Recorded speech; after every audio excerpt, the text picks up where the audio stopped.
Ahora sí. El siglo XVIII había empezado con Alemania, con gente en ese lugar muy acostumbrada a sueños de grandeza. Habían empezado con las cruzadas, parte de las cruzadas, algunas de ellas se empezaron en Alemania. Alemania fue un lugar de ambición, de dominio universal, fue un lugar que estuvo durante mucho tiempo eh, queriendo ocupar un centro de la escena, y entonces eso no se había perdido, y entonces eso estaba pendiente. Y además había habido mucha violencia, había mucha incitación a las matanzas, así que eso estuvo siempre presente en la historia alemana, y eso lamentablemente no va a abandonar a Alemania en mucho tiempo. Alemania, comparada con Francia y con Inglaterra, estaba atrasada, fragmentada, había un retraso tanto social como económico. Alemania del siglo XVIII no es la Alemania del siglo XIX. El comienzo del siglo XVIII encuentra una Alemania muy fragmentada, muy dividida y muy atrasada. De hecho, vamos a ver después que hay un gran rey gobernante de Prusia que van a ser en ese momento, que va a ser uno de los lugares más centrales de esta Alemania, Federico II me refiero, y él va a admirar el francés y a despreciar el alemán, va a admirar a filósofos franceses más que a los alemanes, tenía toda su mirada puesta hacia allí, hacia afuera, hacia ese lugar, y había poco amor hacia esta Alemania. Esta Alemania que tenía estas características también tenía otras. Una de ellas era la influencia tremenda que dejó Lutero y la reforma de la Iglesia en Alemania. Una influencia muy grande que van a sorprenderse, pero van a ver que llega hasta el día de hoy en muchos aspectos, forjó o cambió y dejó una impronta en la cultura alemana muy fuerte. Una de las ideas centrales de Lutero que marcó a Alemania y la sigue marcando es la idea de progreso.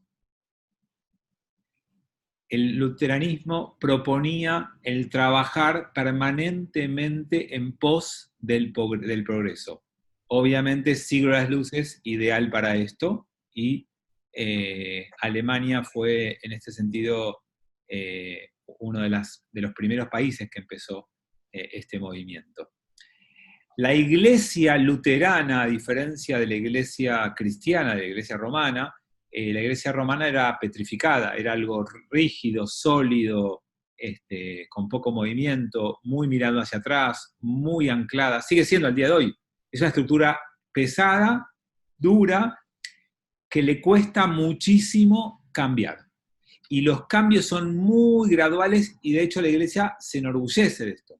Sigue teniendo prácticas medievales en muchos aspectos, incluso desde cómo se elige un papa, que lo vimos en los medios de comunicación, que hace que la institución sea muy, muy apegada a lo antiguo. En cambio, la iglesia luterana es abierta, propone una reforma permanente y continua, propone un libre pensar, filosofar, evolucionar, una idea de cambio hacia adelante muy importante. Entonces, todo esto va a quedar impregnado en la cultura alemana y va a ser muy característico de lo alemán a partir del siglo XVIII. Y dentro de estas características, la iglesia luterana, a diferencia de la iglesia católica, nace y se consolida y predica el sometimiento de la iglesia al Estado. En ningún momento la iglesia luterana tiene pretensiones de dominio universal. No hay papa que tenga las ganas de dominar el mundo, ni la historia de haberlo querido hacer. Entonces, esta idea de que la iglesia se somete al Estado prusiano o al Estado alemán o al Estado en el lugar que les toque estar, evitó un montón de conflictos, de recelos, y permitió consolidar mucho más el poder en ese lugar. Los pastores de esta iglesia luterana no son oscurantistas, no son atrasados, no son, al contrario, aman el estudio, la ciencia, el avance, son filósofos, se sumergen en los estudios y en los estudios de avanzada, no solamente en los textos antiguos y en la mirada arcaica, y entonces son muy buen motor del progreso y de la ciencia. En esta idea de progreso y ciencia nos vamos a meter ahora en un tema que sí es bien interesante para los judíos, y acá me detengo un poquito más. ¿Alguien sabe lo que es la crítica bíblica? Ahora se los voy a contar. La crítica bíblica empieza acá. Esperen que tengo desde alguien que quiere entrar hasta alguien que hizo alguna pregunta. La pregunta es...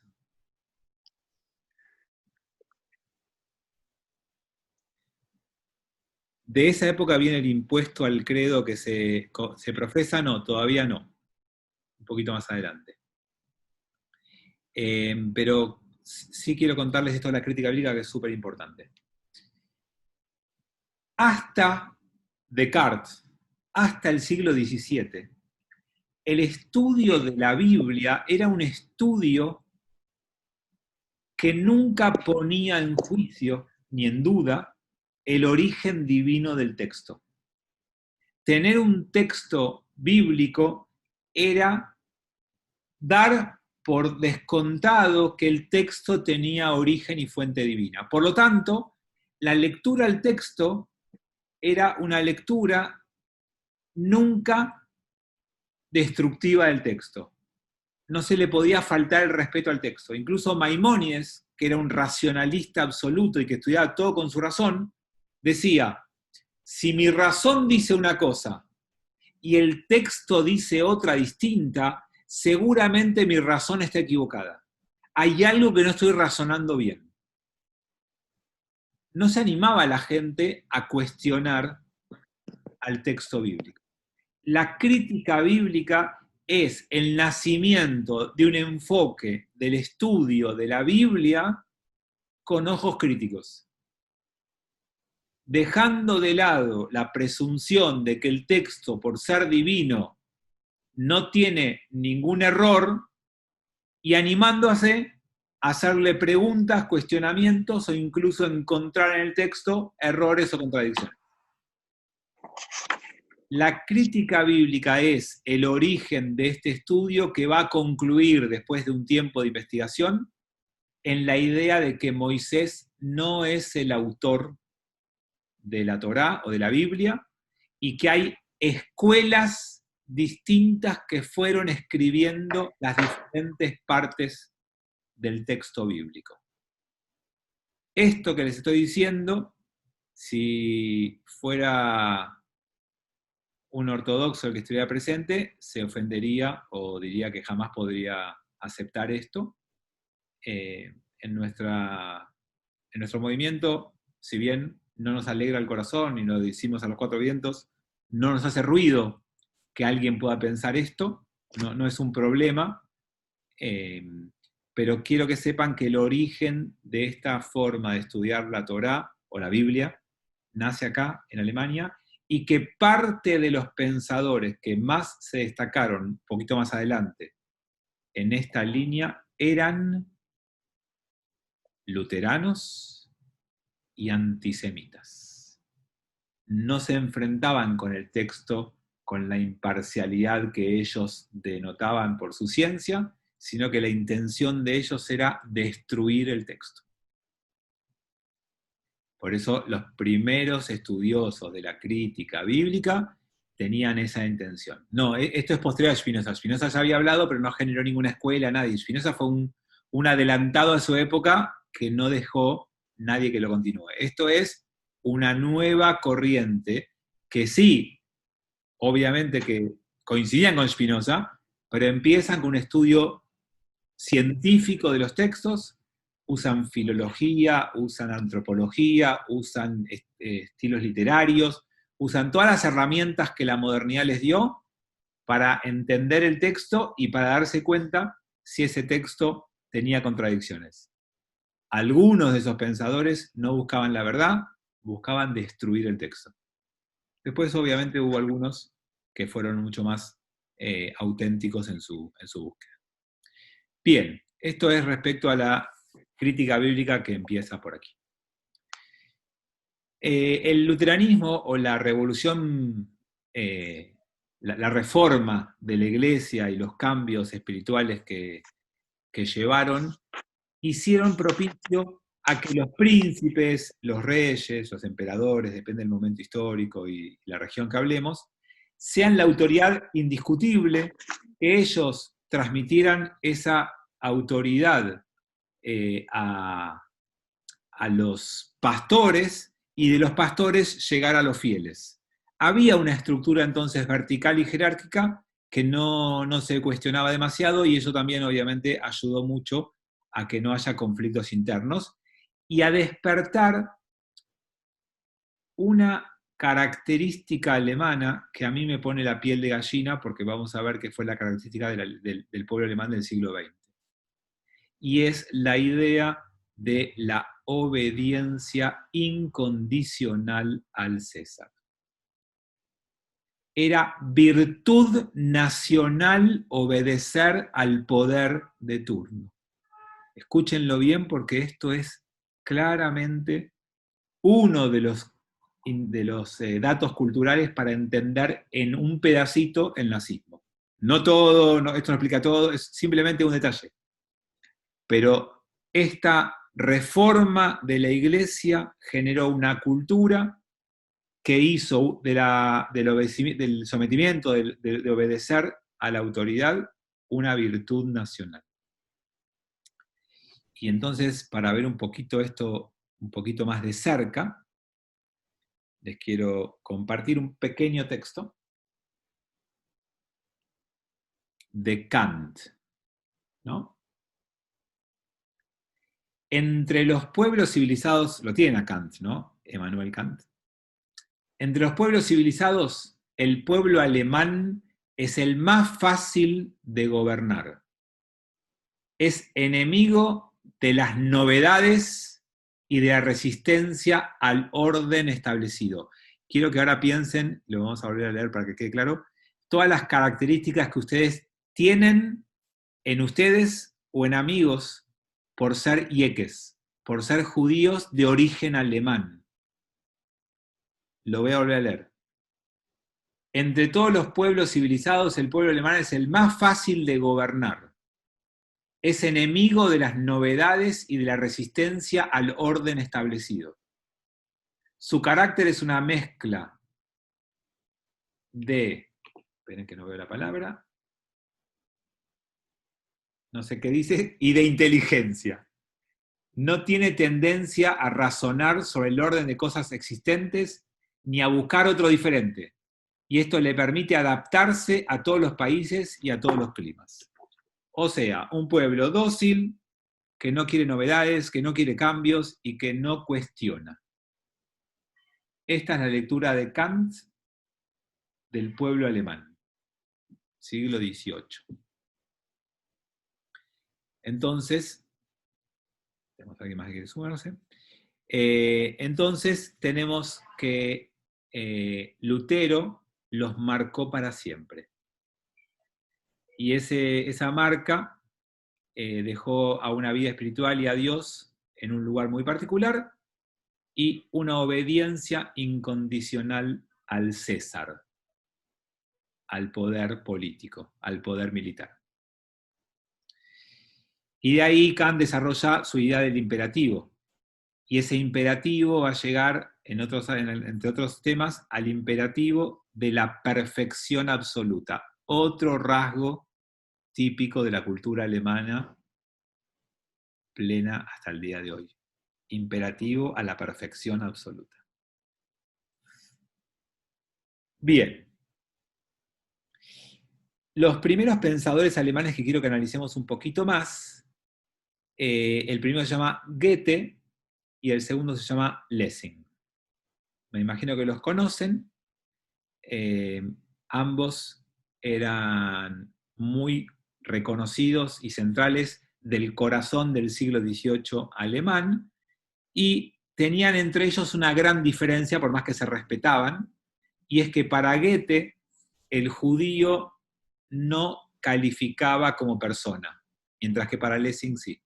porque ambos hablan de que la persona debía ser ensalzada, respetada, valorada. Ninguno es nacionalista, se consideran hijos del mundo, la patria es el universo, todos debemos ser respetados, iguales, queridos.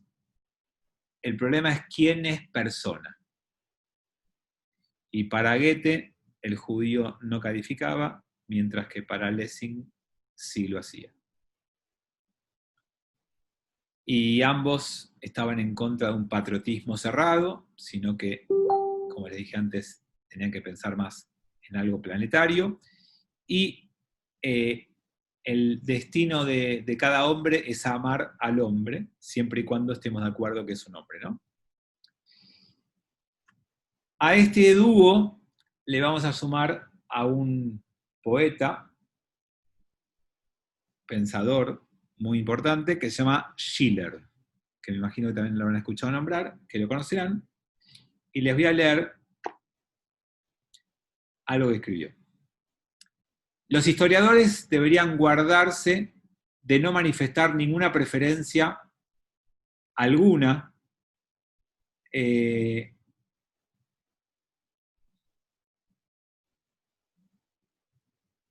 perdón, voy de vuelta. Los historiadores deberían guardarse de no manifestar ninguna preferencia hacia alguna raza en particular. No habría que mostrar preferencias a ninguna raza en particular, en detrimento de aquellas a las que las circunstancias han denegado la gloria y el bienestar. O sea, reconocen las diferencias, saben que algunas son beneficiadas y otras perjudicadas, pero tiene que ver con las circunstancias, lo que hicieron una y otra. Somos libres de regocijarnos por la regeneración del mundo romano gracias a una raza como la germánica. O sea, la raza germánica volvió a establecer la gloria romana de alguna época. Acuérdense, imperio, ¿sí? Germánico, romano. Una raza germánica fuerte, hermosa, noble en su cultura, de costumbres castas, honorable, rebosante de generosidad y lealtad. Ahora bien, ¿no sería el vil orgullo de un bárbaro considerar a ese pueblo como el pueblo elegido de Europa? O sea, Schiller está más cerca de Lessing que de Goethe. Schiller no aprueba menospreciar o despreciar al pueblo judío. Entiende que hay circunstancias históricas que le dieron a una raza por encima de la otra circunstancialmente beneficios, pero para mantenerse en ese lugar no debían nunca deshonrar o criticar a los demás. Bien, sigamos entonces con nuestro recorrido.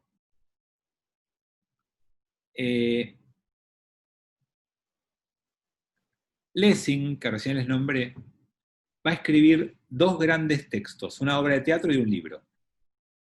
El primero se llama Los judíos.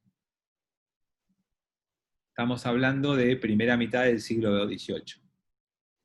Texto en Alemania de mucha repercusión, obra de teatro de mucha repercusión. ¿De qué hablan los judíos? Es interesante el contenido.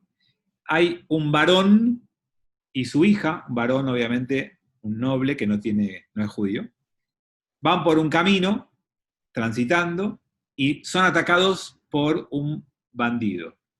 Un noble viajero que se encontraba por el lugar sale en defensa de ellos y les salva la vida a ambos, al varón y a su hija. Y obviamente a la fortuna del varón, que no es robada, gracias a la intervención de este viajero noble. Noble ya no de título de nobleza, sino noble de bueno. Entonces el varón entabla una conversación con este viajero y quiere recompensarlo de alguna manera. ¿Y cómo hace un varón millonario con una hija hermosa al lado para recompensar a este viajero? Le ofrece a la hija en casamiento. Cosa que si yo quiero hacer con mis hijas, no me escucharían mucho, ninguna recomendación con quién casarse. Pero en ese momento funcionaba. Después tengo que averiguar cómo hicieron. Entonces les ofrece a su hija en casamiento, y entonces el hombre, el viajero, termina diciéndole, mirá, tenés que saber algo antes. Yo soy judío. Cuando el viajero dice, yo soy judío, el varón dice, uy, parece que el cielo no me deja ser generoso con vos. Se ve que no puedo cumplir con un agradecimiento tan importante. Y la hija le dice, papá, ¿qué problema hay que sea judío? El papá, obviamente, callate, después te explico, típica de esas situaciones, obviamente que lo pongo en términos más modernos, pero para que vean el argumento.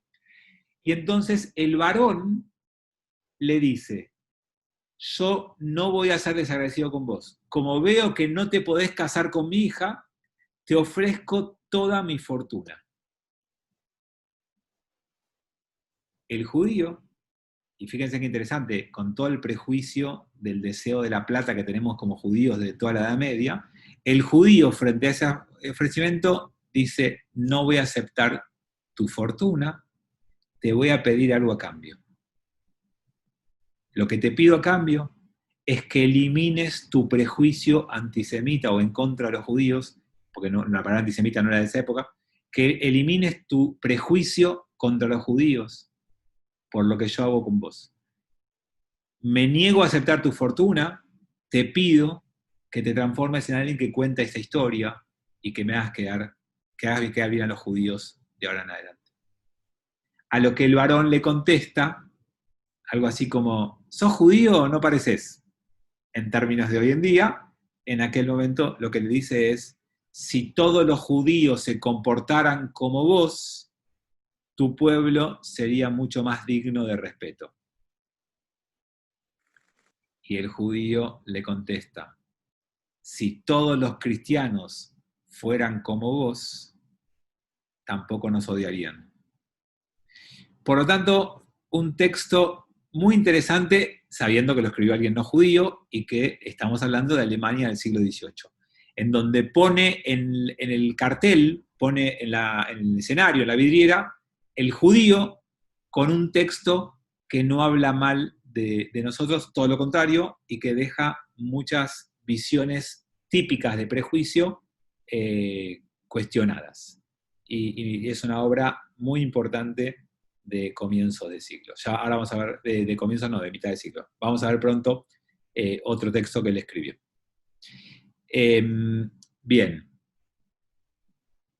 El principal objetivo de la obra es luchar contra los prejuicios en general. Tomó el caso judío, pero la idea era luchar contra los prejuicios.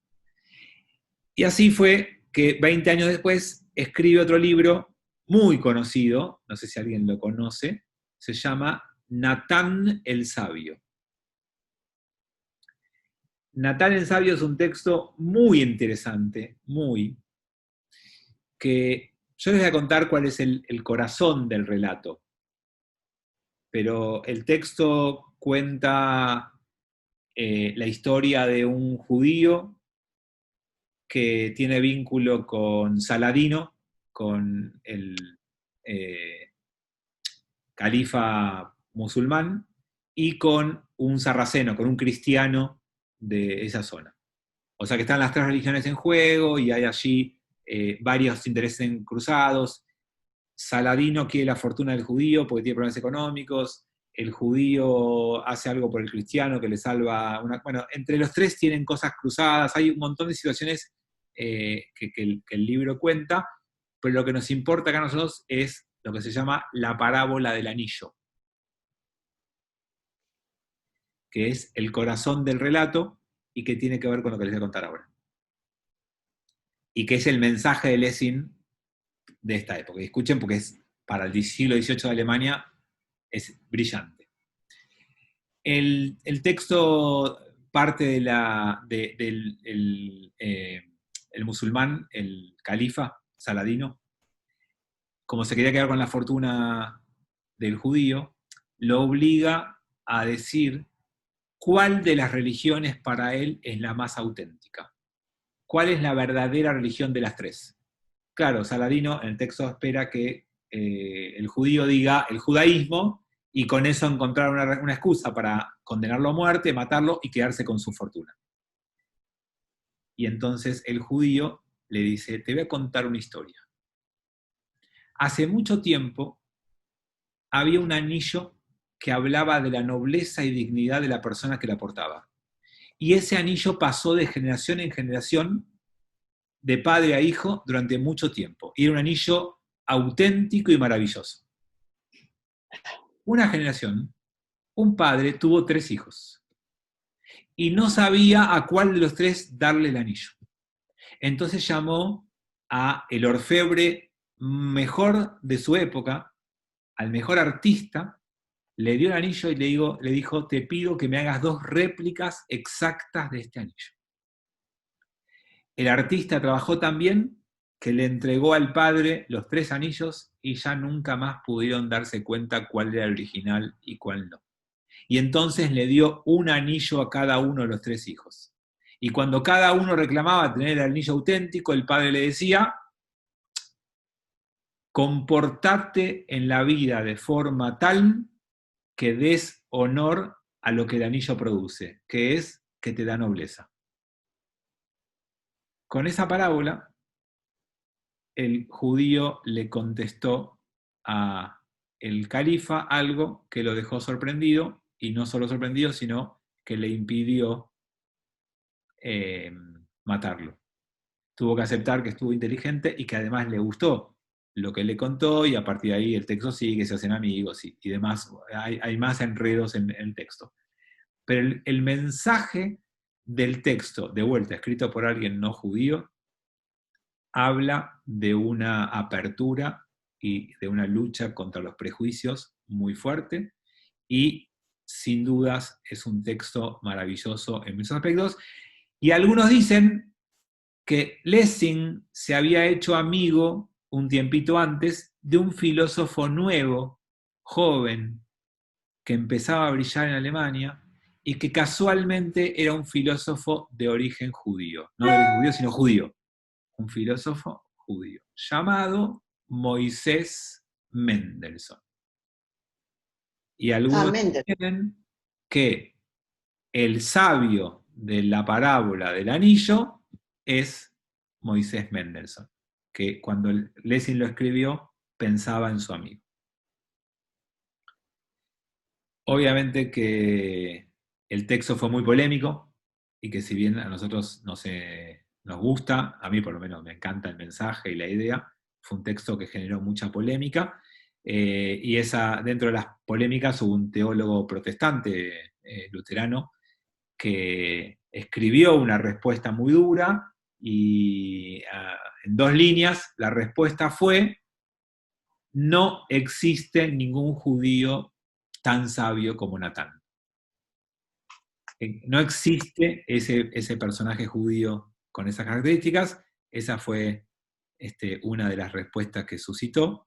Y entonces Lessing le contestó que sí conoces judíos muy sabios y muy inteligentes, y que casualmente tenía una carta recibida hacía poco de uno de ellos, y publicó la carta, y esa carta fue el primer texto público de un filósofo judío en Alemania del siglo XVIII llamado Moisés Mendelssohn. Un judío con los más nobles sentimientos, con las mejores virtudes. Todo lo inteligente y noble que era Mendelssohn lo tenía de feo, dicen. Petizo, encorvado, jorobado. Decían que era un ser maravilloso espiritualmente, intelectualmente, pero no muy dotado físicamente. Dato. Vamos a volver a silenciar, porque algunos se desilencian, no sé por qué. Ahí está. Bueno, entonces les decía que todo lo que tenía de inteligente no lo tenía en otros aspectos, pero no cambia nada, es un dato simplemente anecdótico. Era una persona que tenía virtud y ejemplaridad en su comportamiento. Se transformó en dirigente del Partido Filosófico Alemán mientras seguía trabajando en cuestiones de comercio, y dedicó su vida a la filosofía. Mendelssohn tuvo doble impacto muy fuerte en Alemania del siglo XVIII. Por un lado, impactó en la filosofía alemana y se transformó en uno o el más importante filósofo alemán del siglo XVIII. Ahora les voy a contar en qué libro y con qué, pero que digamos, tuvo una trayectoria y un nombre en Alemania en la filosofía universal. Pero por otro lado, impactó de lleno en la vida judía y sembró las raíces de las cuales va a crecer el movimiento reformista de esa Alemania.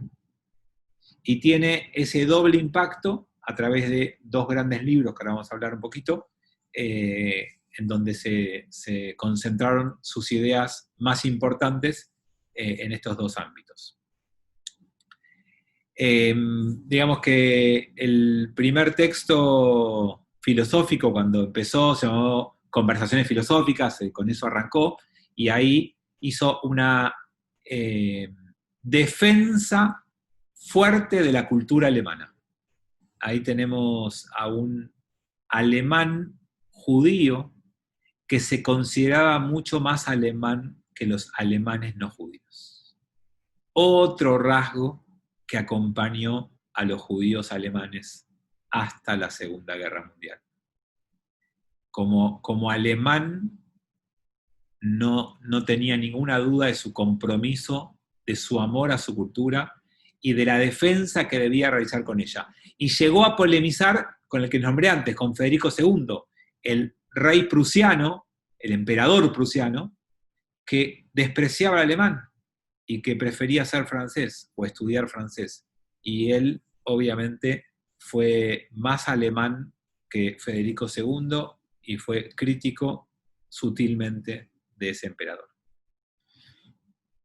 ¿Cuál es el principal libro filosófico de Mendelssohn? Se llama Fedón, y en este texto él desarrolla primero la tolerancia religiosa.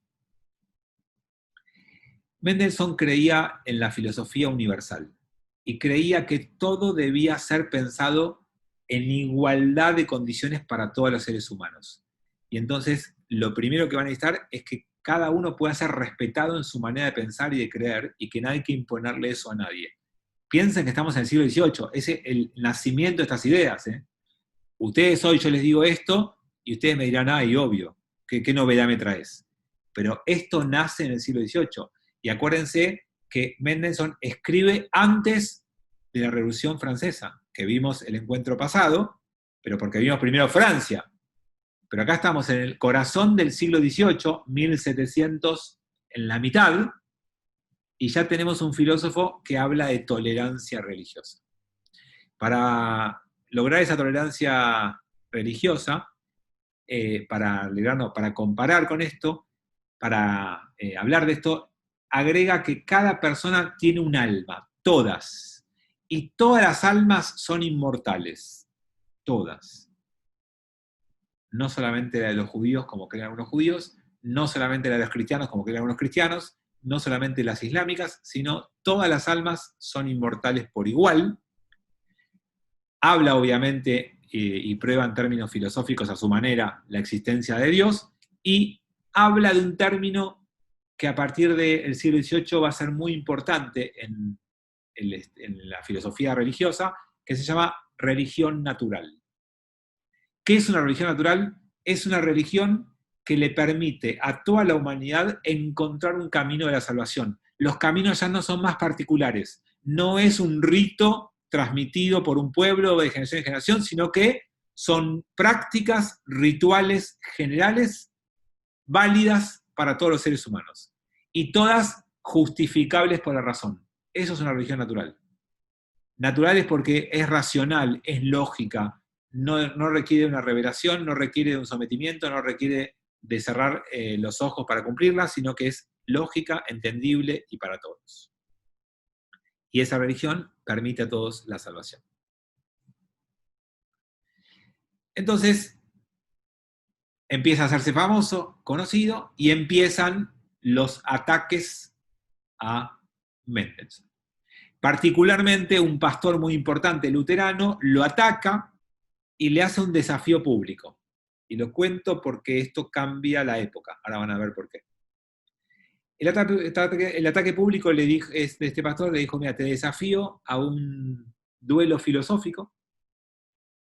Si vos me demostrás que el cristianismo es falso y lo demostrás y lo probás, ganaste. Si no lo podés hacer, estás obligado a convertirte al cristianismo. Sus amigos filósofos, especialmente Lessing, que lo admiraban un montón, le dicen que lo haga, que le iba a ganar tranquilamente la discusión, que no había forma que la pierda, que el pastor de filosofía sabía la mitad que él y que él tenía las herramientas inteligentes para poder hacerlo. Pero por suerte, escuchó el consejo de los rabinos, que le dijeron, ya nos pasó en la Edad Media, nos sometían a estas cosas, y si ganábamos las discusiones filosóficas, nos mataban. Y después había un pogrom. No te prestes a este juego. Por más que vos creas que estás capacitado, no lo aceptes. Entonces, les voy a leer la respuesta que dio Mendelssohn. Mi religión, mi filosofía y mi condición jurídica son para mí razones imperiosas para evitar los debates religiosos y no hablar en mis escritos más que de las verdades comunes a todas las religiones. Más o menos dijo, mi religión no me permite discutir de religión. Ese es el argumento que le dio. No me es posible debatir estas cosas con vos. Desearía que la opinión descriptiva sobre los judíos sea rebatida por el ejercicio de la virtud y no a través de la polémica. Le dijo que sea el comportamiento lo que hable de cada religión y no un debate filosófico. Muy sabio, muy inteligente, y obviamente no sabemos qué hubiera pasado si hubiera habido un debate, pero sí sabemos que esta respuesta no generó ningún tipo de antisemitismo, ni de ataque, ni de pogrom a los judíos, y eso ya de por sí es muy valorable y muy para agradecer. A Mendelssohn en sus ideas filosóficas le hacía mucho ruido muchas ideas cristianas, aunque no las rebatió públicamente, sí las dejó por escrita, y sabemos qué opinaba del cristianismo. Perdón. Opinaba del cristianismo que no existe la idea del pecado original, no podía entenderla, que alguien naciera ya con un pecado, que cargara con esa culpa de generaciones anteriores, no le cerraba en ningún concepto filosófico para él, no aceptaba tampoco la idea de que Jesús los había liberado de las creencias, de las mitzvot, de las prácticas judías, no encontraba en los evangelios ningún permiso para no cumplirlas. O sea, no estaba de acuerdo con la lectura que hicieron los apóstoles y los seguidores, los padres de la iglesia, de los textos de Jesús. No podía aceptar eso de ninguna manera. Pero sí se entendía a él mismo cuál era la misión de él. Él se entendía como profeta del mundo. Él tenía que hablarle a toda la humanidad y difundir una palabra universal de Dios. Esa era su tarea en el mundo. Esperen que tengo un par de chats que no vi. A ver. Sabio Mendelssohn, de acuerdo. Tengo fotos de busto de Mendelssohn. ¿Te parece de mostrarla? No hace falta. Hoy en internet cualquiera puede encontrar una imagen de Mendelssohn. Aparte seguramente no era muy lindo. Y Tomás pone, pero si tuvo problemas con algunos rabinos por traducir la Torá y comentarla. Sí, ya vamos a hablar de eso. Sí, por supuesto. Ahora nos vamos a encarar. Yo no creo que hoy, pero ya la semana que viene vamos a hablar de todos los problemas que tuvo. O me falta un par de temas más antes de llegar. Bueno, ¿qué hizo además de difundir la palabra universal de Dios? Luchó por los derechos de los judíos. Y gracias al prestigio que logró como filósofo, tuvo mucho mérito. Y les cuento esto porque hasta ahora los mayores personajes que defendieron judíos e intercedieron para favorecerlos, lo hicieron parados en su fortuna personal. En la Edad Media, el judío de la corte ayudaba y salvaba a judíos. ¿Por qué? porque era el gran prestamista del rey, porque tenía mucho capital, mucho dinero, y eso le permitía interceder y pedir por ellos. Bueno, Mendelssohn logró capital intelectual, no capital económico, y fue su saber filosófico y su lugar en el mundo lo que le permitió interceder por judíos, y lo hizo. En donde tuvo que hacerlo, en donde pudo hacerlo, lo hizo. No solo luchó por los derechos, sino que se jugó en casos en donde tenía que ayudar y lo pudo hacer varias veces. Yo les dije que Fedón era el libro filosófico por excelencia de Mendelssohn. El libro judío, de la filosofía judía de Mendelssohn, que después vamos a hablar de eso, se llama Jerusalén. Jerusalén es el título del libro, que es básicamente un alegato a la separación entre Estado y religión. Nuevamente, Revolución Francesa plantea esto. Estamos hablando de un texto de vuelta muy, muy de avanzada en su época y muy interesante como planteo para nosotros. Pedía que haya una separación entre Estado y religión. Quería y exigía derechos cívicos para todos los judíos. Para que eso se pueda dar, necesitaba un Estado laico, un Estado separado de la religión. Obviamente, todo esto viene junto. Ahora, para que eso pueda pasar, la Iglesia debe perder todo el poder político y toda la autoridad jurisdiccional que tenía. Si la Iglesia no resigna toda esa parte, no hay separación y no hay derecho para los judíos. Ahora,